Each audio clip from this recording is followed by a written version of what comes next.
কৃষক সোহাগ মৃধার কালো মানিককে ফেরত দিয়ে কৃতজ্ঞতা প্রকাশ করায় সামাজিক যোগাযোগ মাধ্যম ফেসবুক সহ অন্যান্য মাধ্যমগুলোতে প্রশংসায় ভাসছেন বিএনপি চেয়ারপারসন বেগম খালেদা জিয়া। এর আগে বৃহস্পতিবার সকাল ৮টার দিকে কালো মানিক নামের আদরের শার্টটি নিয়ে ঢাকার উদ্দেশ্যে রওনা দেন সোহাগ মৃধা। রাজধানীতে পৌঁছানোর পর বিএনপি চেয়ারপারসনের কাছে গরুটি উপহার দেওয়ার ইচ্ছা প্রকাশ করলেও বেগম খালেদা জিয়া তা গ্রহণ করেননি, বরং সোহাগের প্রতি কৃতজ্ঞতা প্রকাশ করেছেন। পরে তার পরিবারের জন্য বিশেষ ঈদ উপহারও পাঠিয়েছেন বেগম খালেদা জিয়া এবং বিএনপির ভারপ্রাপ্ত চেয়ারম্যান তারেক রহমান কোরবানির পশু উপহার দেওয়ার জন্য সোহাগ মৃধা এবং তার পরিবারের প্রতি আন্তরিক কৃতজ্ঞতা প্রকাশ করেছেন।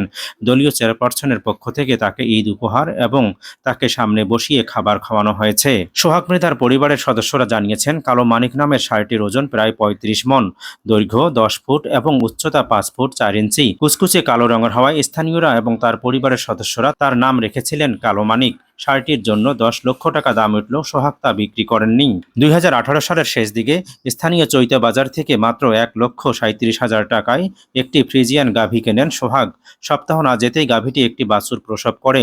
পরে গাভীটি বিক্রি করে দেওয়া হয়, কিন্তু বাছুরটি পরিবারের সবাই মিলে ৬ বছর ধরে দেশীয় খাবার আর যত্ন দিয়ে লালন পালন করেছেন। এই বাছুরই আজকের বিশাল দেহী কালো মানিক।